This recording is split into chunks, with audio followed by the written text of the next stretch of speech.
እጅ የሚዘረጋው ወደ አላህ ብቻ፣ ወደ ምድር ሆሪዞንታል አይዘረጋም፣ ቨርቲካል ብቻ። አላህ ዘንድ ነው እጅ የሚነሳው። ቁርአን ውስጥ ከረበና ውጭ ጥሪ አታገኝ።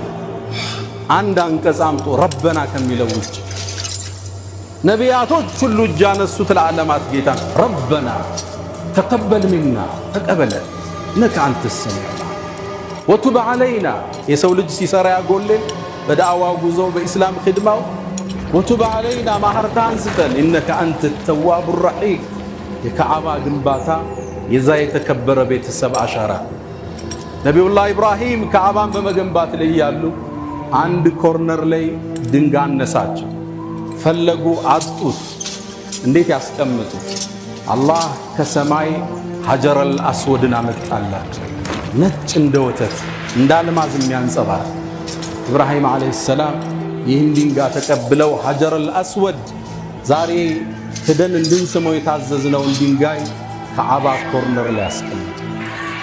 ሐጀረል አስወድ ይላሉ ነቢዩ ዓለይሂ ሰላቱ ወሰላም ከጀነት ሲወርድ አይን የሚወጋ ነጭ ነበር ይላል። የአደም ልጅ ወንጀል አጠቆረው ብቻ በቂ ነው። ይህን ድንጋይ ቦታ ያስቀመጡ ኢብራሂም ናቸው። ወደ ሐጀረል አስወድ ስንጠቁም ከዓባን ስንጠውፍ ኢብራሂምና ልጁን እናስታውሳለን። ልክ ጠዋፍ አድርገን ጨርሰን 2 ረክዓ እንሰግዳለን። መቃም ኢብራሂም የኢብራሂም መቆሚያ የሚባል ቦታ አሁን ድረስ የግራቸው ፋና አልጠፋም ይባልለት። እሱ ጀርባ ሄደን እንቆማለን። በቁርአን ታዘናል። ወተኺዙ ሚን መቃም ኢብራሂም ሙሰላ።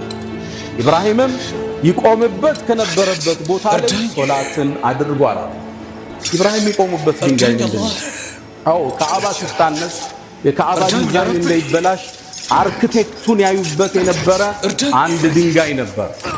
እሱ ቦታ ላይ ቆመው የኢስላምን ግንብ ይመለከቱበት የነበረው የኡማውን ኮርነር ያስተውሉበት የነበረ ቦታ ላይ እንድንሰግድ ታዘዘ። በእስልምና መንገድ የዚህን ዲን አጥር መጠበቅ ያለውን ዋጋ ሊያሳየን ቁመው ያማተሩበትን ቦታ ከጀርባው እንድንሰግድ አላህ አዘዘ። ከዛ ጀርባ ስንሰግድ ኢብራሂምን ዓለይሂ ሰላም እናስታውሳለን።